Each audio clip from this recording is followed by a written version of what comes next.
when you're in a transitional space, look at it, think through it, visualize the repetitions. You know, what happens between the city and the mountain where you get this long open road? You know, what's the threat? And then how do I deal with it? The information in this podcast is for entertainment and educational purposes. Our informational content cannot address all dangerous situations and cannot guarantee your survival or prevent injuries when the unexpected happens. The decision to carry a firearm, either for recreation or for personal defense, carries the risk and potential for injury and or death. Therefore, it is advised that you seek out and acquire proper training before using a firearm or any firearm-related product.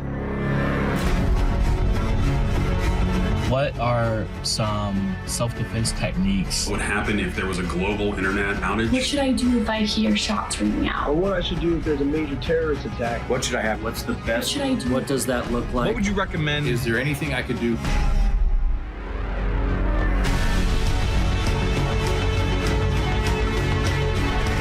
All right, guys, welcome back to Dangerous Questions. This is the part 2 of the escape, evade, and SERE type questions that we've been getting kind of all stacked up into these episodes. And we've been talking a lot about applying these scenarios to your life. So again, like I always say, take good notes because these things are important. I know a lot of people are asking these questions too. You got all this technology out there. You have all these different things happening on the border, around the world, and it's hard to keep up with. So my goal in all of these episodes is to add a little bit of clarity and some principles that have worked for me and in the training and experiences that I've done to apply them to here. Again, I'm never gonna have all of the answers, and we'll even see that in this first question. But again, this is Dangerous Questions, an IRONCLAD original, and let's get into it. First question, I believe, is a video. How would you approach evading superior technology, such as drones? So the first thing I want to do is say, superior technology. And I think the main portion of that we need to understand is that this superior technology that's out there and ever evolving and ever growing is never going to have faith in instincts.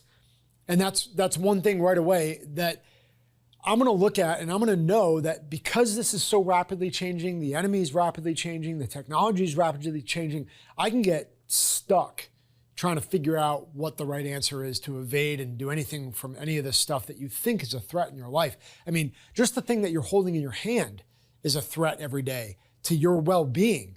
You scrolling mindlessly through these things has already got you farther away than any of these things that you think are gonna attack you from being successful and doing good in the world. So, really understanding like what is superior technology. If I look at the idea of using my instincts and my faith to counteract some of these things, what I'm gonna do, what I've learned to do is that what am I trying to defeat? What am I trying to avoid? And ultimately, I'm gonna go find the person that develops this stuff.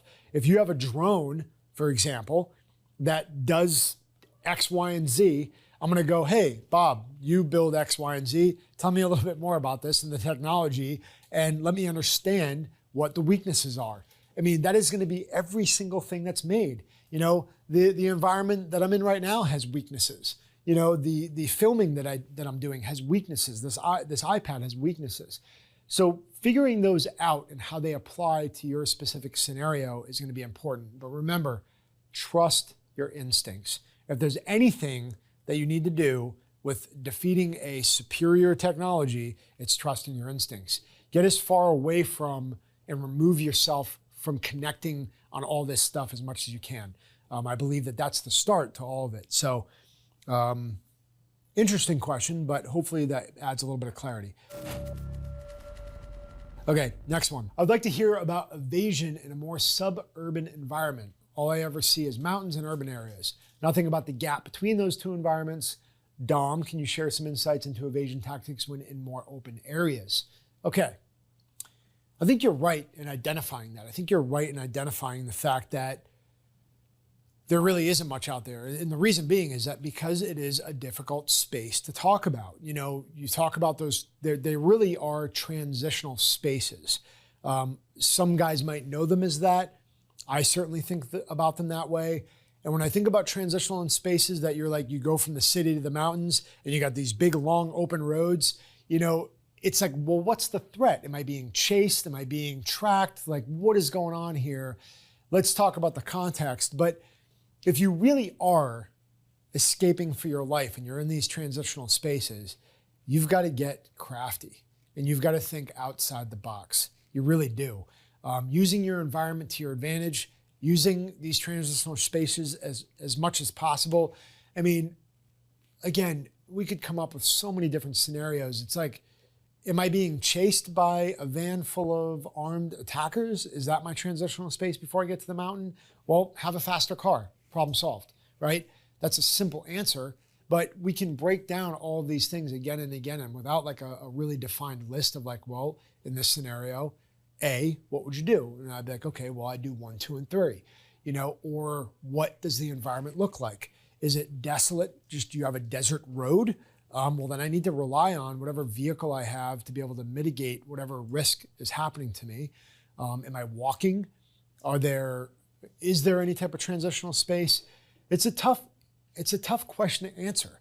It really is, and that's probably why you don't see much of it out there, because it's not exciting. There's not all of this exciting stuff that could occur. You don't have, tunnels or buildings or things that you could escape from, or, go in the mountains and go into the water through a creek and then get up on a hill and, pull your sniper rifle out. And it's just not that complex. So I think you just need to think about the context again. I always, beg for context. When you guys send these questions in, try to give me a little bit more clarity on what specific question you're asking, because in general, you just need to think that you got to be creative. You have to use your best instincts and you have to utilize what you have at your fingertips to the best of your ability. If the threat is in your face, well, then you have to counteract that. If it's not in your face and it's tracking you, well, then what are you doing to mitigate at that point? So sorry, I'm not adding a ton of clarity on that, but I think it's at least worth considering that when you're in a transitional space, look at it, think through it, visualize the repetitions. What happens between the city and the mountain where you got this long open road? What's the threat? And then how do I deal with it?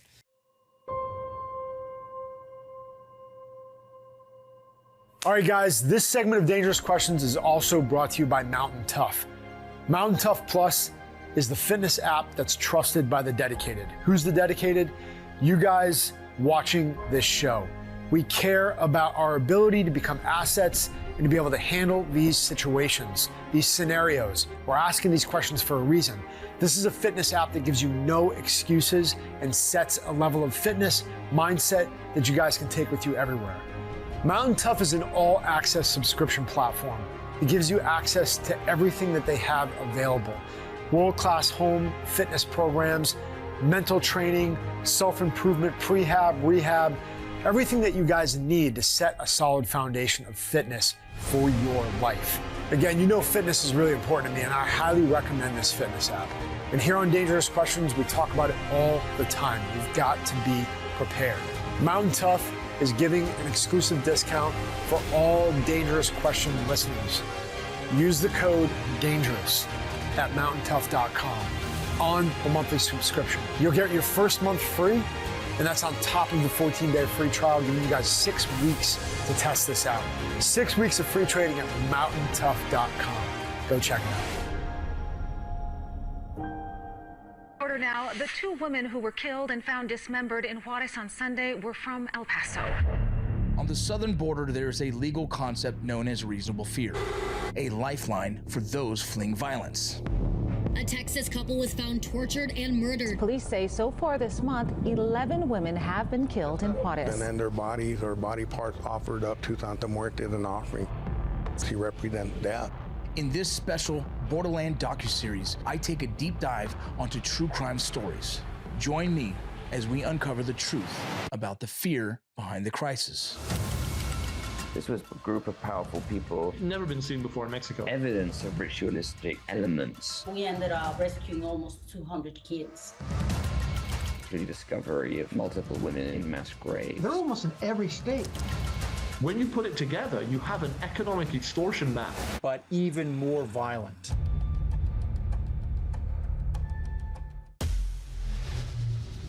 Next question, we've got, what is the number one wrong thing to do in a SERE situation? What about going into a pre-SERE situation? Okay, well, this is talking about what I bring up all the time, and it's that pre-fight.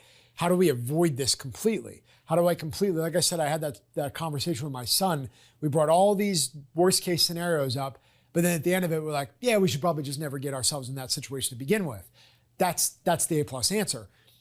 But that's not why we're here, or is it? You know, we're not watching Dangerous Questions to hope that nothing ever happens to us. We accept reality as it is, and we know that there's a good likelihood that in our life, something is going to occur. So what's the one thing that we can talk about? And, you know, just explaining the situation already is like the number one thing wrong you can do is just get captured. That's the worst case scenario. Now you're under their control, you're going through whatever is going to happen next, instead of actually doing the escape and evasion portion of this piece of it. So I think that that's probably what we need to emphasize, is that the avoidance piece and your awareness is key. Just like a combative scenario, being at a gas station, not having a gun held to our head, but being out in town and knowing that kidnappings are happening all the time. They happen every day in Florida. I think I've said this in the past on Dangerous Questions, but there was literally people getting kidnapped, thrown into a trunk, and then say they capture somebody's wife. They're calling the husband right away and saying, hey, we're just letting you know that if you do anything at all, if you contact any law enforcement, any local authority, and we get any inkling that you contact somebody else other than us, we are just going to take their life and we're going to murder whoever it is that we have in our possession. And so they immediately hamstring you and put you in a situation that you have to respond in some type of way. And a lot of these things don't ever get reported. So don't get me wrong and don't be mistaken that these things are happening all over the country and you don't even know about it. They're not getting reported on the statistics. They're not being shown. And you want to talk about that happening in other countries, it happens even more than it does here. But it's still a realistic situation that we need to consider. That's why training your children, training your wives, training your family members with a basic level of knowledge to avoid and de-escalate at all costs. Put yourself in situations that avoid these things. You know, why did I select the neighborhood that I live in? Why did I select the street that I live on? Why did I select the area? Well, it was because of safety. I wanted to mitigate risk to my family. Am I immune to it? Absolutely not. And I'm not ever going to be in the situation to be like, oh, I thought it would never happen to us. But I do want to be thoughtful and prayerful about where I place each one of my family members on a daily basis. This should be something as men that you're reflecting on and evaluating weekly about, are you doing the best you can to keep them safe? Are you being reasonable about the things that you expect and inspect in your life, right? I think Dave Ramsey said it, you know, expect what you inspect. You know, if I go and I look and I inspect my way of life, if my family is bouncing around all over town kind of aimlessly with no real plan, and they're putting themselves in positions or neighborhoods or areas that they shouldn't be, well, then I should expect that there's going to be a risk to something happening to them, shouldn't I? And if I can avoid that, why wouldn't I? So it is the pre-SERE situation. It is the preemptive situation. It's the pre-fight indicators and the pre-fight preparedness that I want to apply to our lives. As men, as people that are willing to be prepared, think through this, do an evaluation, do an audit on your way of life, and change what needs to be changed and apply it immediately. Hey everybody, this episode of Dangerous Questions is also brought to you by Aimpoint. If you're interested in red dot sites, you should definitely check them out. They've been leading the industry in red dots for about 50 years, and they're highly trusted by elite agencies, special forces, and professional hunters worldwide. Their Acro P2 is the ultimate compact closed emitter sight for pistols, carbines, and rifles. And their Duty RDS is perfect for patrol rifles. Aimpoint supports the men and women who protect and serve our country. And they extend a special discount to qualified U.S. law enforcement, military, and first responders, both active and retired. Go check them out at aimpoint.us/dangerous questions. The link is down below, and you can use the code dq.podcast to get a discount. Appreciate your support, guys. Officials are warning of a widespread cybersecurity attack. Frustrations and delays have continued as countless are still without power. Market volatility is at its highest since the pandemic. There are a number of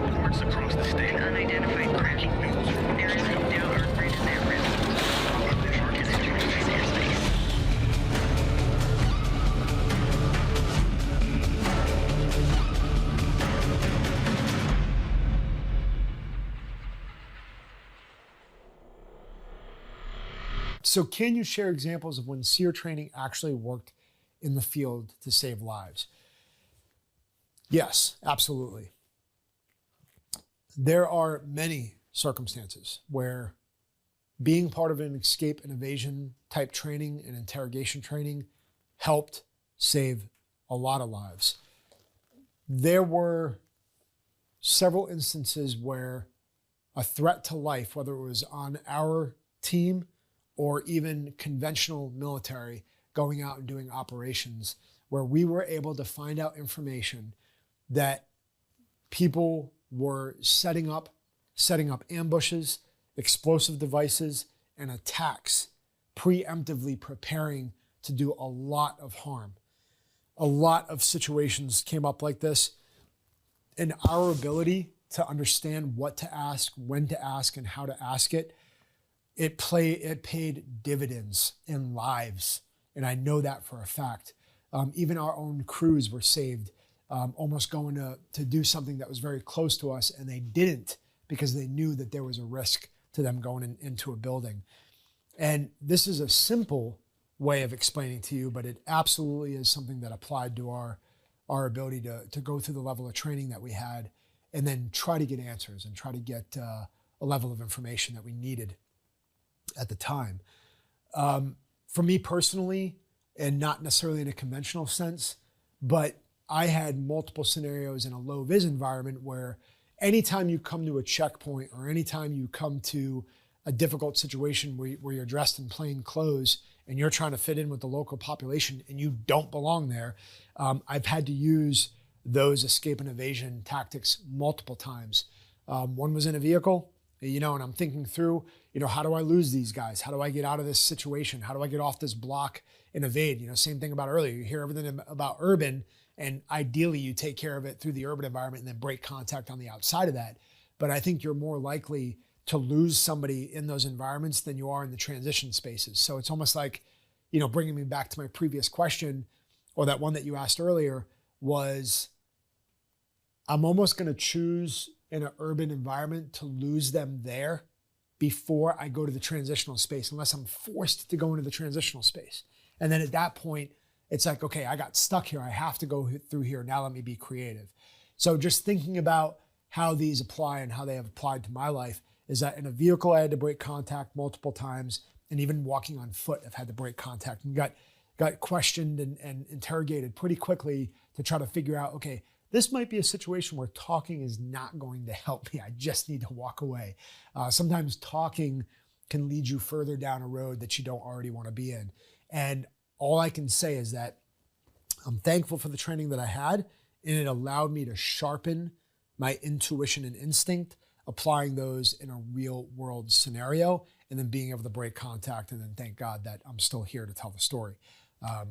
So they do work, and I think that if there are specific things that you guys are concerned about, again, maybe it's escape and evasion, maybe it's combatives, maybe it's firearms training, maybe it's home defense training, dog training, whatever it is that through prayer and discernment and education, you're realizing that it's on the top of your list, then I highly encourage you, especially if you're the one asking these questions. Maybe you're a combatives expert and you're a firearms expert, but you're trying to figure out how you would escape and evade.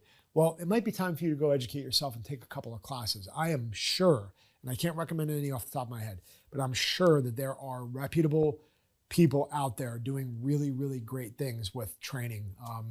Get the training, guys, and get the reps in. All right, guys, that's it for this episode of Dangerous Questions. Again, we try to dive into that escape and evade type mindset. Don't get caught up in a lot of the stuff that you're seeing out there. Trust your instincts. That's the primary thing in this whole scenario, in this whole situation, is it's overwhelming what you can consume from a technology standpoint. Trust that you're continuing to do the right thing. Hit the top priorities first. Get out there, get your training in, keep forging that world of fight. God bless you guys. And this is this episode of Dangerous Questions, an Ironclad original. Peace.